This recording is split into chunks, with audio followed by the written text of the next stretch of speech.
अमीर बहू का बाहर का खाना खाने का शौक। कहते हैं घर एक मंदिर होता है और रसोई उसका हृदय।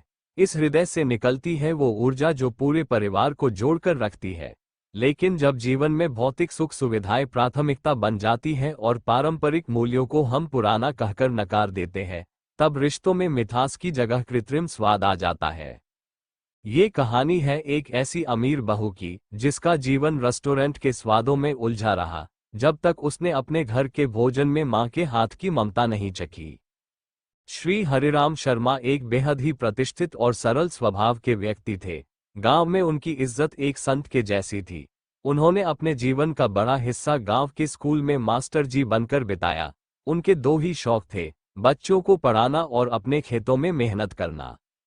उनका बेटा अर्पित बेहद होशियार निकला। उसने गांव की सीमाओं को पार कर शहर की बड़ी यूनिवर्सिटी से इंजीनियरिंग की पढ़ाई की और वहीं एक मल्टीनेशनल कंपनी में नौकरी पाली। अब बारी थी उसके लिए एक उपयुक्त जीवनसाथी की तलाश की। बहुत खोजबीन के बाद रिश्ता आया। कविता, एक सुशिक्षित और समृद्ध परिवार की लड़की, जिसने 5 स्टार कल्चर में परवरिश पाई थी, शहर के सबसे महंगे स्कूलों में पढ़ी, अंग्रेजी फर्राटे से बोलने वाली, ऊंची सोच रखने वाली। अर्पित ने भी हामी भर दी। दोनों की शादी बहुत ही भव्य समारोह में हुई। गांव में लोग दंग रह गए। हेलीकॉप्टर से दूल्हा, लाइटिंग से सजे पंडाल, डीजे की धुन पर नाचते बाराती, सब कुछ सपना जैसा। शादी के बाद जब कविता पहली बार ससुराल आई, तो उसकी चाल ढाल, बोल चाल, पहनावा, हर चीज से गांव की महिलाएं हैरान रह गईं। जहां गांव की बहुएं सूती साड़ी और सिंपल मांग टीका पहनती थीं, वहां कविता डिजाइनर साड़ी, हाई हील्स और गॉगल्स में आई। शादी के 2 दिन बाद ही कविता ने धीरे धीरे अपनी असली आदतें दिखानी शुरू की। सुबह उठने का समय 10 बजे, चाय में केवल ग्रीन टी, दूध नहीं, रोटी नहीं, ब्राउन ब्रेड, घी नहीं, ओलिव ऑयल। मांझी ने जैसे तैसे उसके लिए खास खाने का इंतजाम करना शुरू किया, लेकिन एक दिन कविता झल्ला ही उठी। मांझी, ये क्या है?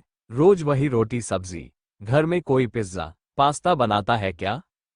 मांझी मुस्कुराकर बोली, बिटिया, हमारे यहाँ तो यही बनता है, ताज़ा, देसी, सादा, पर तुझसे कुछ अलग बनवाएंगे।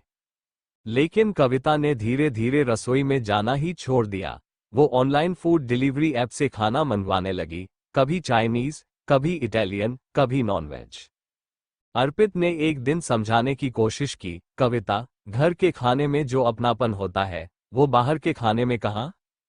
कविता ने हल्की हंसी में कहा, अर्पित, तुम गांव में रहकर ये बातें करो तो ठीक है, पर मैं तो बड़ी हुई हूं मेट्रो सिटी में। मेरी आदतें थोड़ी अलग है। समय बीतता गया। कविता की मांझी ने कई बार उसके साथ रसोई का काम करना चाहा। बिटिया, चलो आज बेसन के लड्डू बनाते हैं, तेरे लिए सीखा दूं। आज मक्के की रोटी और सरसों का साग बनाएंगे, खूब स्वाद आएगा। पर कविता हर बार टाल जाती। कभी पार्लर का अपॉइंटमेंट, कभी योगा क्लास, कभी फ्रेंड्स के साथ मीटअप। धीरे धीरे मांझी ने भी उम्मीद छोड़ दी। अब वे बस खामोशी से खाना पकाती और अपने हिस्से का खा लेती। रिश्ते में खटास आने लगी। अर्पित भी परेशान हो गया। एक दिन कविता ने स्पष्ट कह दिया, मैं अब यहाँ गांव में और नहीं रह सकती, या तो हम शहर शिफ्ट हों, या फिर मैं मायके चली जाऊं। मांझी चुप रही, लेकिन अंदर से टूट गई। फिर एक दिन मांझी की तबीयत अचानक बिगड़ गई। उन्हें हार्ट अटैक आ गया।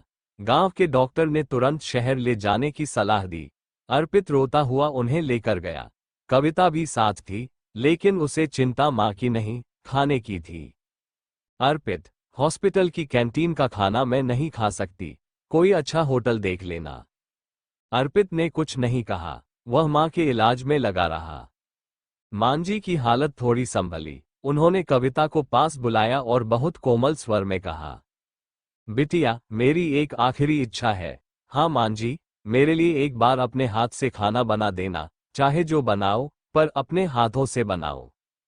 कविता चुप रह गई। मांझी की आंखों में आंसू थे। अर्पित भी देख रहा था। अगले दिन कविता ने पहली बार अपनी मर्जी से किचन में कदम रखा। हाथ कांप रहे थे, पर दिल में कुछ हलचल थी। उसने चावल पकाए, दाल बनाई, आलू की सूखी सब्जी। कोई मसाला नहीं, बस सिंपल स्वाद।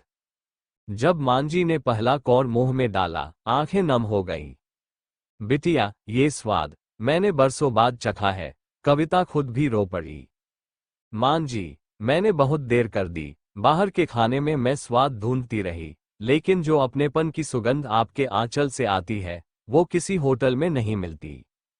उस दिन के बाद कविता बदल गई। उसने बाहर का खाना पूरी तरह त्यागा नहीं, लेकिन उसकी प्राथमिकता अब घर का बना भोजन बन गया। वह रोज सुबह मांझी के साथ बैठती, उनसे नए नए व्यंजन बनाना सीखती। कभी मटर की कचौड़ी, कभी लौकी का हलवा, कभी दाल बाटी। मांझी के चेहरे पर फिर मुस्कान लौट आई। अर्पित भी प्रसन्न रहने लगा।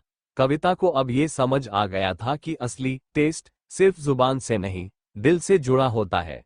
बाहर का खाना स्वादिष्ट हो सकता है, पर घर के खाने में ममता, अपनापन और आत्मीयता की सुगंध होती है, जो किसी भी होटल के 5 सितारे नहीं दे सकते।